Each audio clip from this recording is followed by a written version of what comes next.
every single one of us. From the highest of the high to the lowest of the low, we all have stories. Exploring the world for the greatest stories of all time. Hello and welcome. You're listening to the Aron O'Dowd Show. The Aron O'Dowd Show. Our soul is the screen upon which we project our dreams. What's your story?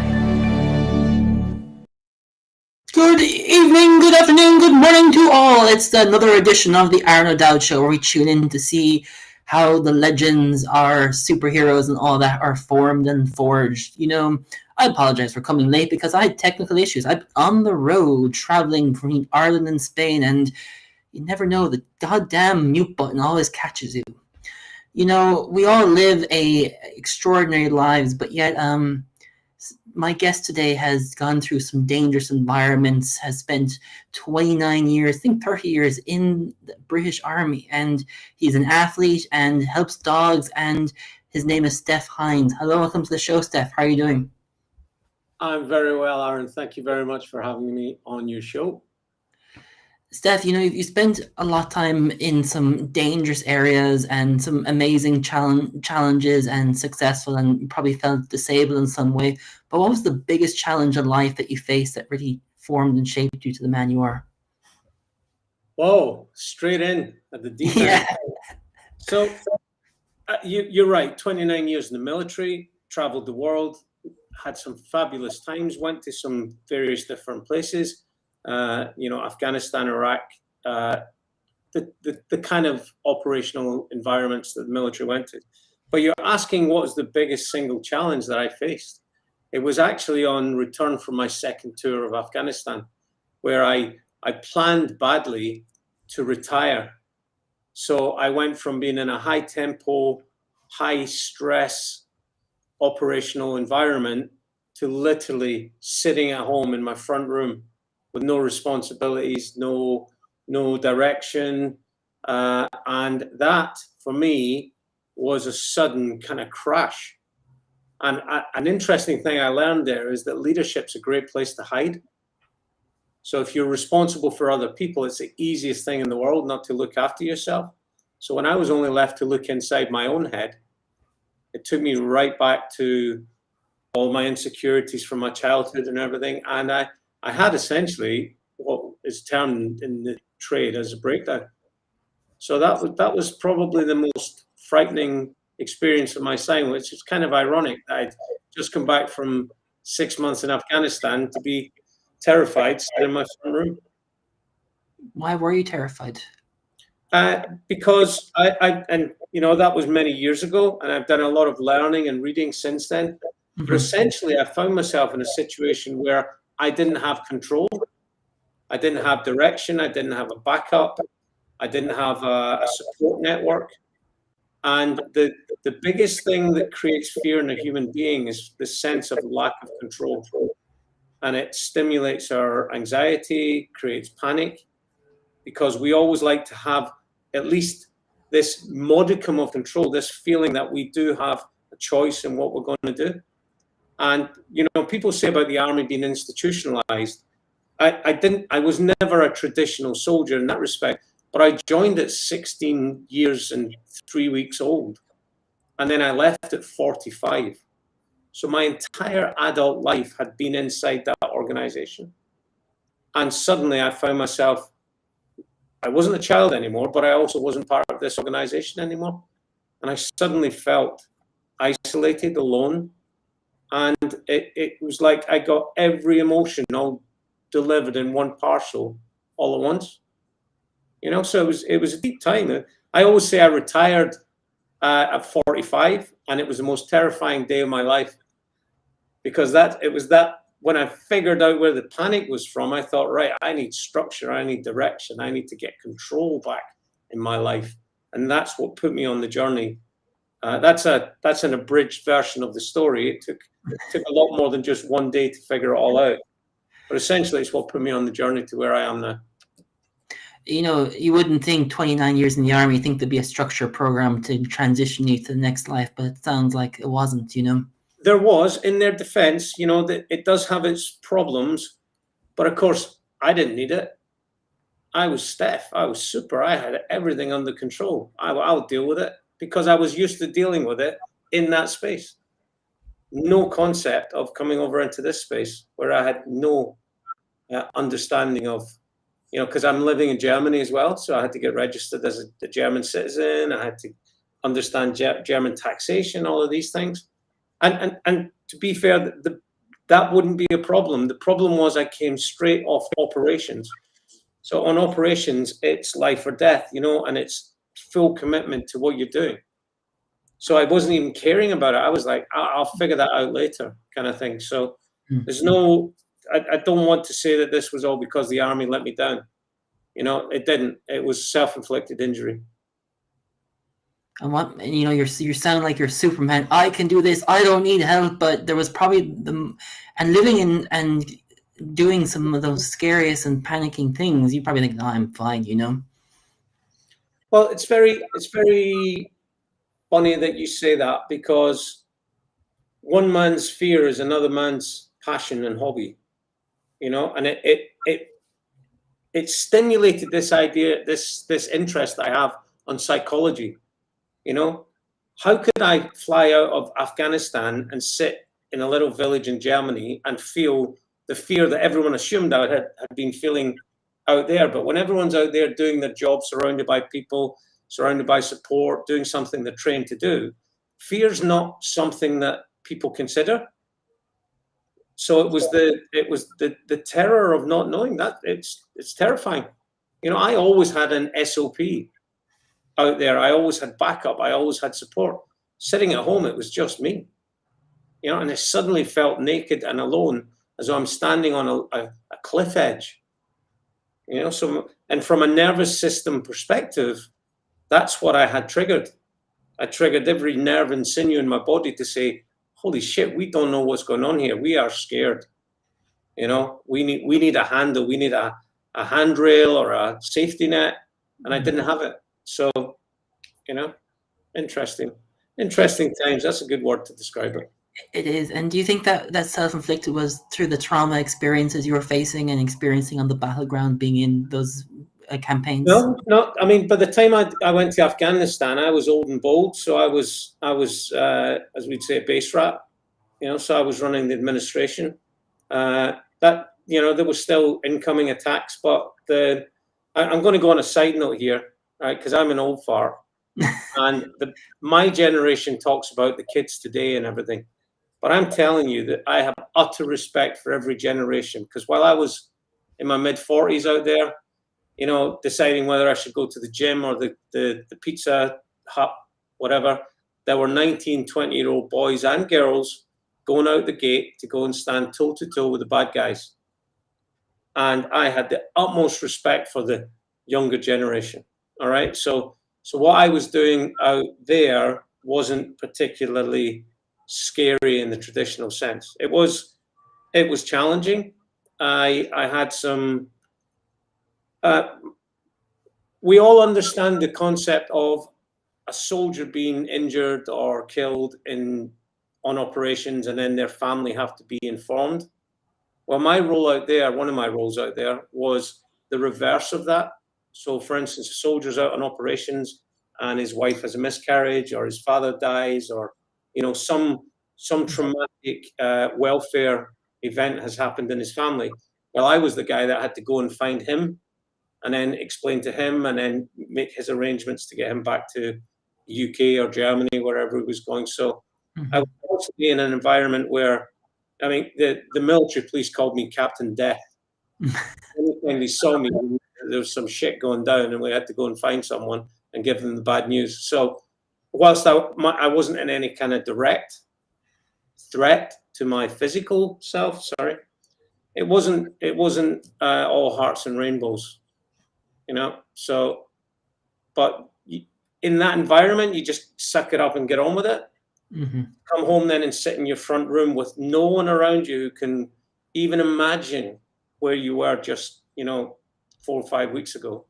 It's just a challenge for the human condition to go through these kind of events.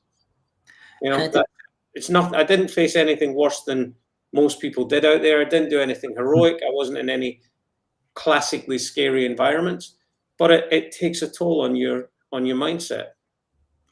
I say it does. And, from the age of 16, you joined. Were you searching for something in you through these years?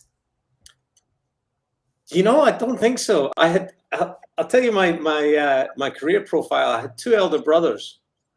One was a school teacher, or studying to be a school teacher. So he was sitting upstairs every night, nose in the books, didn't have a pot to pee in terms of finance. I had another brother who was in the Scots Guards, who was turning up with a suntan, coming back from Kenya, taught me how to play poker, loads of money in the bank. And I thought, I wonder which one of these guys I want to be when I grow up. So that was my career choice. I was just so laissez-faire about it, So I joined, and funny thing happened, because I did 22 years as a soldier, and then I commissioned and became an officer. And when I got my commission, which is it's a pretty rare thing to do, to go through a soldier's career and then become commissioned. It's called a late entry officer. And I remember saying to my father, hey, Dad, just letting you know that I've been selected for commission. And he was like, oh, well done, son. And then he said, I'll be honest, I didn't think you'd last 6 weeks. that was at my 22-year point. And I was like, oh, great. I'm glad you kept that to yourself, Dad. So, yeah. But I had the charmed life in the military. I did a lot of sports and adventure training. And for many years, I was the skiing guy. Anyone who knew me as the guy who ran the adventure training center in Bavaria. So that's a good reputation to have. Tell us about. It wasn't all bad. I said no, it was. Tell us all about how you got into the adventure park. That's a cool story to hear. Right. So I was always into sport, and I was just a natural. I enjoyed games, gymnastics, hockey, football. Not at any huge high level, but I just enjoyed the participation of it. Squash and badminton and things. And the thing with the military is they use sports and adventure training. Sport is for fitness, for team building, and then they use adventurous training, the climbing, kayaking, skiing, skydiving, paragliding. They use that to build character, shall we say, to put you in what they call a perceived element of risk. And the concept is, if you can be in a risky environment and overcome your fears, you become more resilient, more robust. You understand what it's like to work in a team. And it's the adventurous training is the best training you can give a soldier without the targets actually firing back at them, because it's a perceived element of risk. When you're in a whitewater raft in Austria, there's an actual chance that you are going to die, so you can't fake that in a classroom. You can't, playing Call of Duty doesn't cut it. So the military, the British military, certainly identified adventurous training as a way to build resilience, personal dependence, interdependence in teams. And of course, to facilitate that, they had to have facilities and camps to do that, and they had to staff them. And once you got into that world and you got better and you did more badges and more qualifications, then you became part of that infrastructure organization. So I spent a third of my career, and of those 30 years, I spent 10 of them basically in the mountains. So, again, tough job, but someone had to do it, as we say. Were you ever scared that you might die on the battlefield or anyway? Not in the battlefield, in a few bars. But no, my first operational tour was in 1990. So what we call the Gulf War. And yeah, I was a young guy, and that was against everything that we thought. Ask any soldier who went to the Gulf. We'd always trained when we were in Germany that if the Russians come at us, it will require 3 of them for every one of us, because we're going to be in defensive positions. We're going to be prepared. So we have a massive advantage in defense. So we all went, that sounds like a great plan. That kept us happy in Germany for a long time. Then suddenly we find ourselves in the desert, right, no one acclimatized, no one trained up on desert SOPs, and now we're attacking the third largest army in the world, who are known to be, Islamic fundamentalists, religious, fanatical. They've been dug in for 3 months. They're using chemical weapons and everything.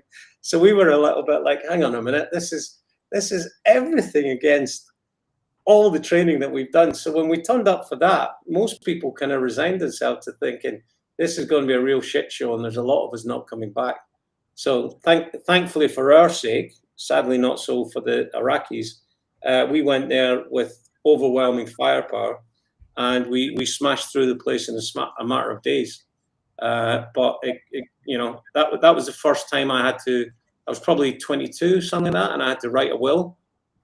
And an interesting one is having to write a letter to your mum that will be delivered to her in the event of your death. So you go through these kind of things that kids in their 20s tend not to go through, and that's not because we were special, because kids in their 20s now would have to do the same thing. But that was the first kind of, we're not in Kansas now, Toto. This shit can get real, But other than that, but when you're surrounded by people who are doing the same thing in much, much, much worse at more exposed places, it becomes normal, So, I'll give you a general view of the military and the word hero, right? We don't use it. None of us are heroes. We all signed up to do what we're doing. We know people who have done heroic acts, and there are people who excel in the role that they're in, and we admire them, but we don't outwardly applaud them and call them heroes and everything like that. They do heroic things, but we know who those people are, and the thing is, someone who's done something heroic, it could be some Parasas commando, 110 kilo muscle bound, tattooed, covered individual who's done something, or it could be a 65 kilo medic who's done the exact same thing, run across a field of fire to administer first aid to a dying colleague. You see what I mean? So it's the heroic act that people do. And the great thing with training is we'll always say, why did you do that? Well, I only did it because I knew that they would have done it for me. You see what I mean? So there's no one running about in the army, or if there are, thinking that they're heroes and they're all super special, then they tend not to last too long. You're kind of gung-ho type people. So hero is not a word you'll use in the army or in the military, but heroic acts are commonplace. Is that a bit of a distinction? That makes complete sense, and that's a good distinction. It must have been tough writing to your mom, saying that you may not come back. It was, actually. And again, when you're in the machine and you're just doing it, you tend to just get on with it, suck it up, jog on, as we say. But I do remember when I came home and I was sat in the sofa. I'd been a vehicle commander. Even though I was quite young, I was in charge of the vehicle I was on. So I had a lot of responsibility, but again, it was inherent responsibility that everyone else was doing around us. So we just got on with it. But I remember after all the fanfares and parades and everything were done, just sitting at home on my sofa with my mum. And suddenly the pressure just lifted and I got to be wee Steph again with his mum. And I just started sobbing. And mum's like, what's up? And I was like, I don't know. But it was just like, I now understand it with my studies and, working as a coach, is that what's happened is my nervous system had stored up emotional energy. And once it was deemed safe to release it, or in the environment I was in, then it just released, So that was my first experience of that kind of thing. That must have been hard to digest, because I presume every time you came back, you had to decompress from what you saw and what you experienced, right? Yeah. It's interesting how, because I was in 29 years, I was able to see the process evolve. So by the time we were doing Iraq and Afghanistan, the decompression process was fairly mature and organized, and we'd stop off in Cyprus and you'd have 24 hours there where you were supposed to have like a couple of cans of beer and howl at the moon and sort out any problems, and they put on entertainment, and they allowed a space, a kind of controlled environment where the the outburst of emotions could be released. Whereas literally, when I come back from the first Gulf War, we landed in Hanover Airport and we got bussed back to the camp, and literally we're still in our combat uniforms from the desert, and suddenly I'm in my house, with my wife and kids, or my daughter. That caused a lot of issues. So we learned the value of that decompression phase, and they're much more joined up about it now. We assume that leadership is taught in the army, but was that a skill you had to learn very quickly? Do you know, one of the things that I reflect favorably on the most from the army is their approach to leadership, because from day one you're exposed to it. Very early on, you're exposed in terms of you're getting to see leadership be delivered.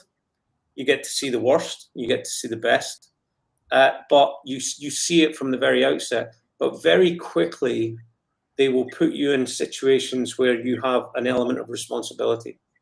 And it's ingrained at every level. Every single rank that you go up in the army, there's various different educational trainings.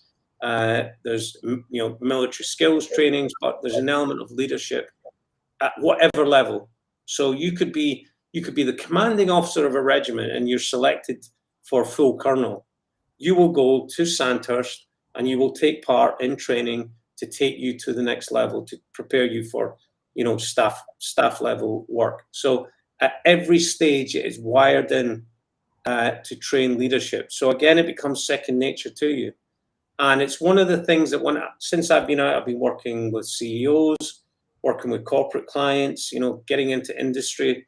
And personal opinion here, when the budgeteers started to getting in amongst industry and businesses, they started stripping out training wings, started stripping out personal development work, off sites and everything like that. And now they find themselves that there's a massive lack of capable leadership, because the classic argument, is it nurture or is it nature? It's both. Some people are attuned to it, but everyone can be a leader in their specialism and be given tips to make them better at it. And the army's really good at doing that.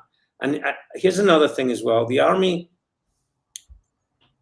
outside looking in, think it's very autocratic and everyone marching around in the square and doing what they're told without question. It's actually the opposite of that. We use a thing called mission command. And that's where we get the decision-making down to the closest point of need possible. So the commanders tend to brief 2 levels up so that everyone has a rough idea of what their boss is and what their boss's boss wants to achieve. But ultimately, when it comes to section corporal on the ground, he's got a rough idea of what it is he's doing. He's got a plan. And the old adage, no plan survives first contact with the enemy. So what that means is when that corporal gets on the ground, he's got his plan and he looks up and he thinks, hang on, this is nothing like what we planned. He has the ability and the permission to take charge and do it his way. So we encourage critical thinking. We encourage respectful dissent, shall we say? When a lieutenant or when a major tells a captain to do something, it's beholden on that captain to say, could I have a word? Could we maybe try something else? And then if that major's wise, he will listen to the captain's experience. And this could be sergeant, corporal, sergeant major, whatever, to listen to the person below them and respect their experience. And without losing any element of control, it's just a wise leader will take into account the experiences and opinions of their team. So the army is very, I don't want to say it's democratic, it's not democratic, but the mission command model is the most effective leadership model that I have seen. And a lot of servant leadership in the military as well. The best leaders are servant leaders. There are those assholes, but every area of society has those people who hide behind their badge. And that can be a colonel or a CEO. But the real leaders don't need badges. So, what do you mean by leaders don't need a badge? so this is my thing. So there are some people in the military, we wear the badges on our chest now. There are some people that when you take the badge off, they disappear. They've got no character. They've got no respect, because respect is a two-way street, you know. Whereas many more leaders in the military, if they came into a room in a tracksuit, within 5 minutes you would know that those people are leaders. You know, because leadership is a skill set. It's a way of carrying yourself. It's a way of communicating, and this isn't just the military. This is, you know, people will have presence. They'll have charisma. They'll speak in a certain way. You know, they have a belief, not an arrogance. They're not just being loud for the sake of making noise. All of these characteristics of a leader are very obvious. And then the badge comes on as almost a secondary piece. Do you understand? So you can be in an appointment as a colonel, but you will not be respected as a commanding officer until you behave as a commanding officer. You know, when the troops know that, you know, they always say they don't care how much, what is it? They don't care how much you know until they know how much you care, kind of thing. Yeah. You know? So. And do you see that's the thing that's lacking in leadership, because leadership is such a broad word that we use in society? So again, I don't want to say, I'm not trying to say the military is wonderful and the civilian world is awful, but leadership is one differentiator. And we see, I certainly see it now when I'm talking to CEOs, that there's a skill set that is just constantly trained within the military, which doesn't happen in civilian organizations. Civilian organizations tends to be, you're a programmer. Okay, program. Off you go. That's all you need. Whereas in the military, a programmer will also be training as a first aider. He'll be an instructor in this. He'll be learning how to communicate with teams, give presentations, all those kind of things, you know, which used to be part of leadership development in companies. And again, I'm making sweeping assumptions here about industry. There are some fabulous organizations who understand the reason they do this is because they understand the intangible benefits of creating cohesion within an organization that transcends just being in an appointed position and doing your job. Okay. No, that makes complete sense. I get it 100%. You know, leadership's leadership. Steph, you know, you spend from the age of 16 to the age of 45. I'm not going to use the word regret, but do you wish you'd done a different career choice in any way? Short answer, absolutely not.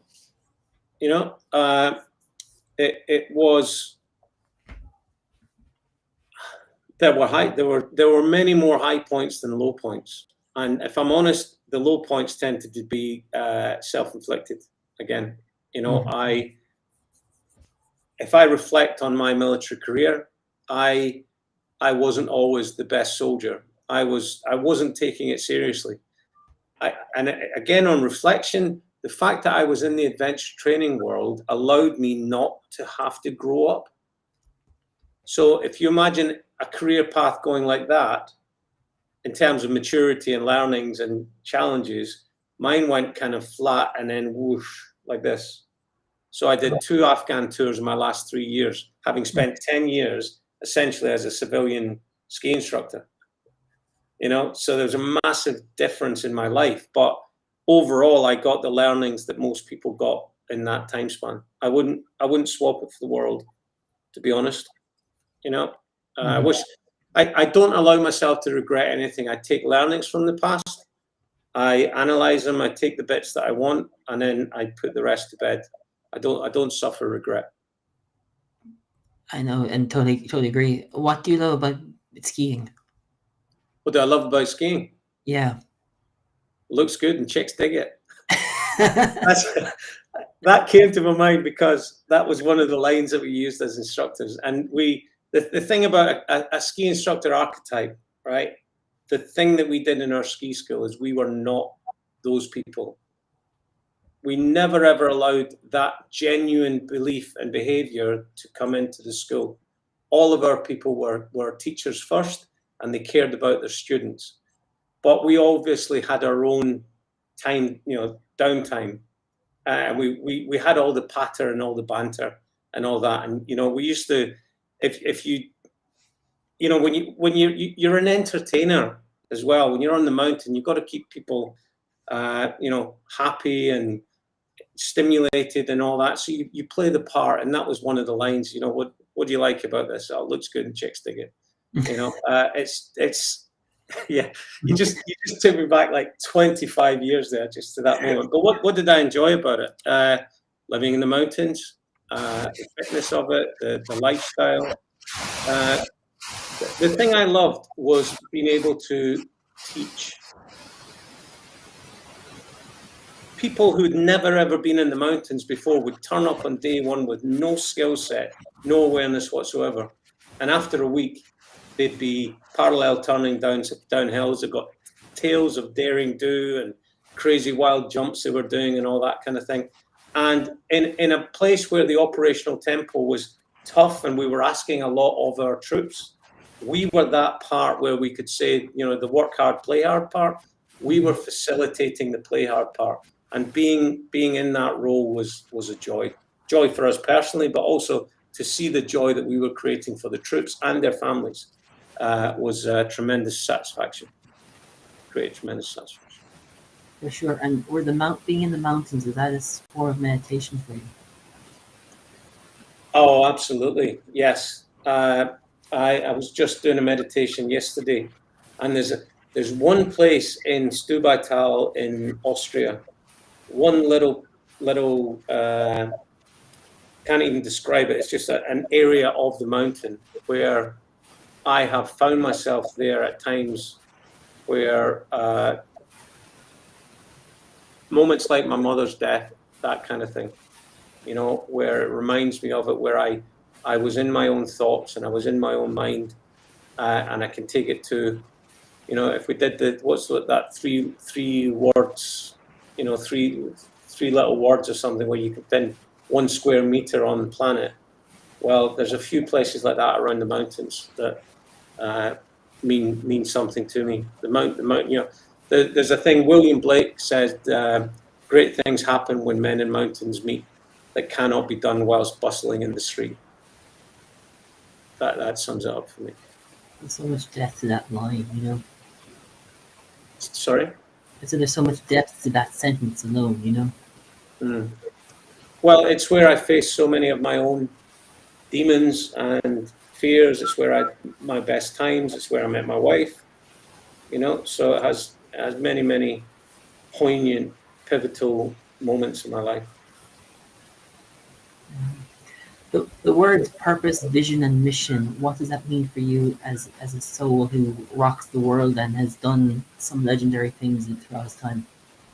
Right, now we're getting into the space where I operate now, because I had an entire life and career as a person where I was just functioning, behaving in the way that they wanted me to behave. I learned the rules.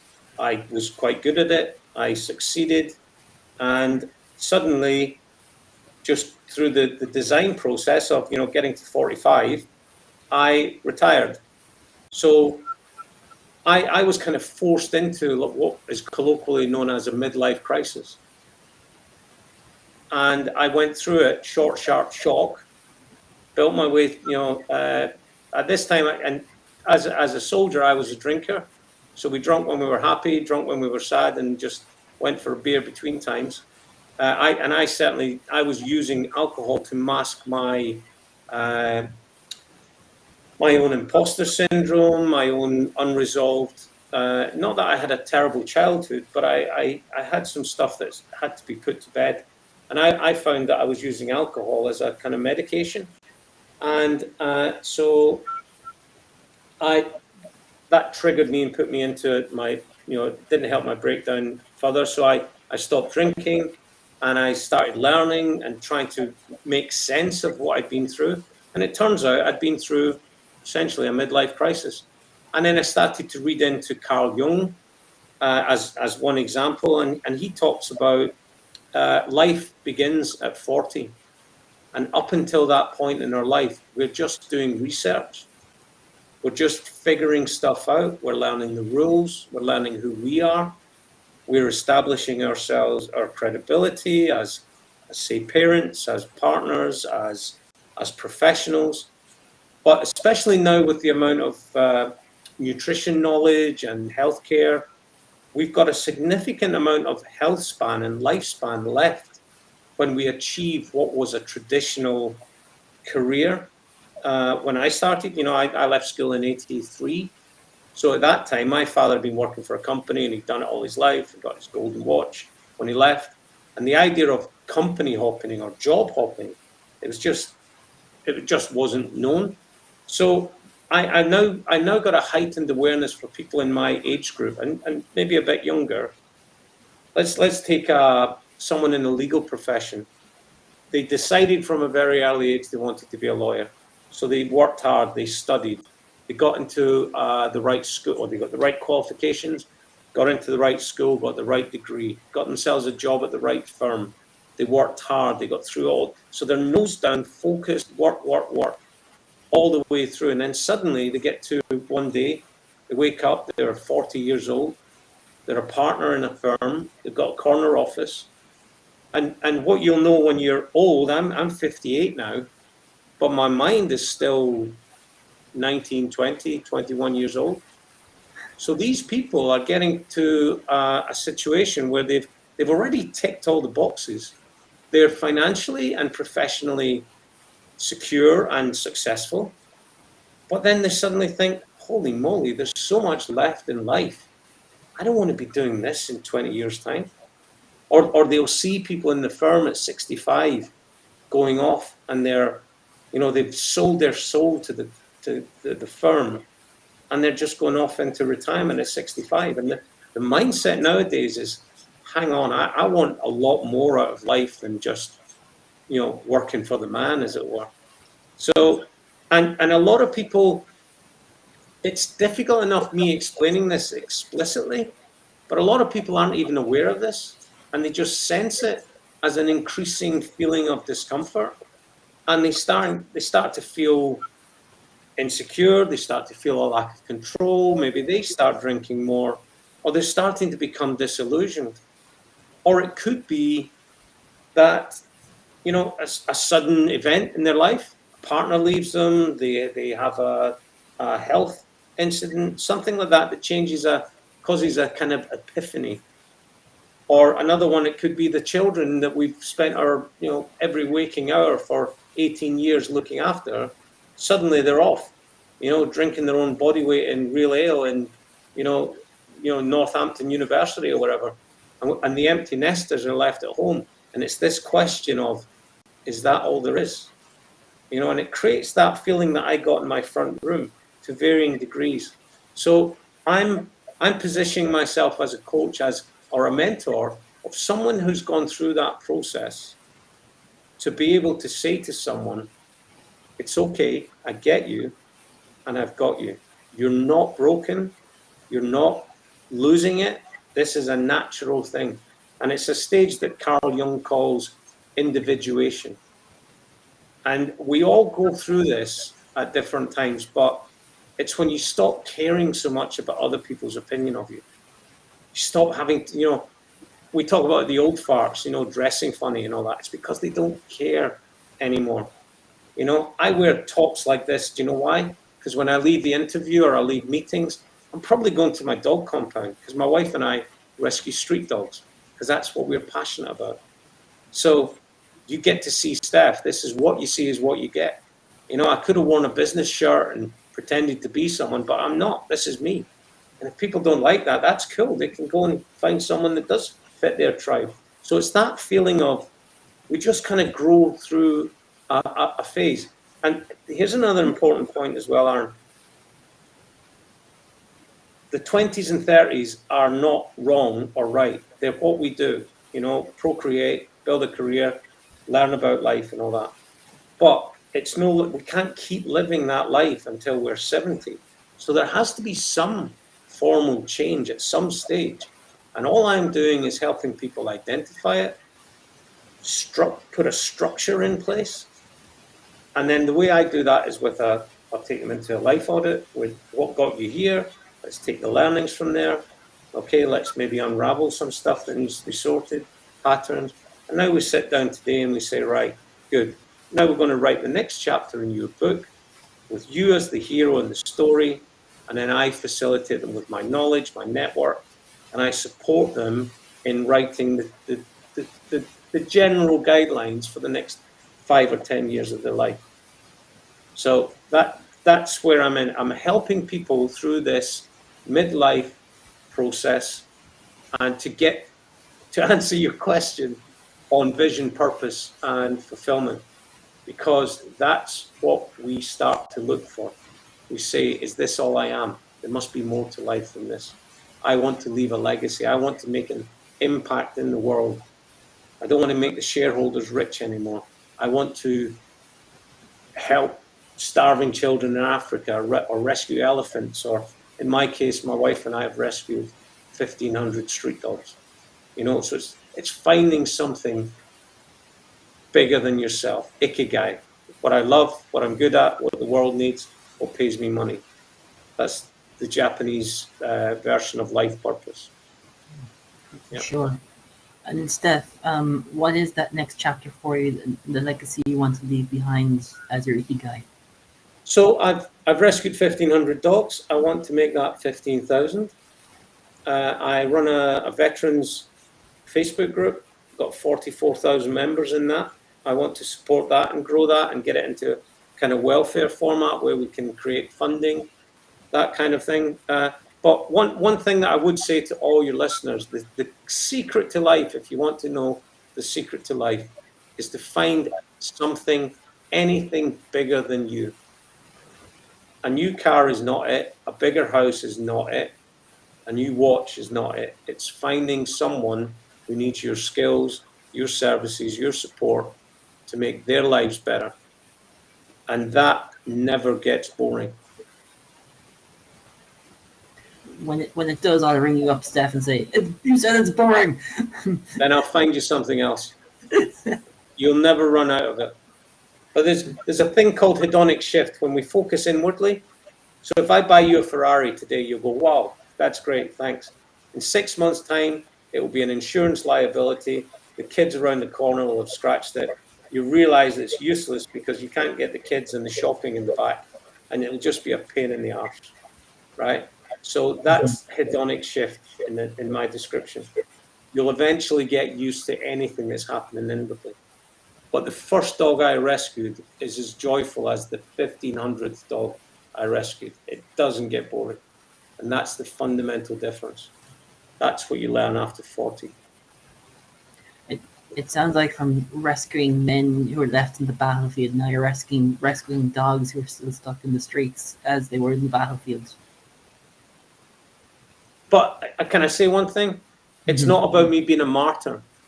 I don't do it because it's really hard to do, but I'm a saint. I do it because I love it. And I always say I don't rescue dogs. Dogs rescue me. So I'm doing it because I bloody love it. I've got selfish reasons for why I do what I do, because I know it's the best thing I could possibly do. And I want to do it until I can't do it no more. As we wrap up, Steph, as a mentor, what advice would you like to leave the audience with that can blow their mind and pants away? And it's just that idea of keep looking at where you are.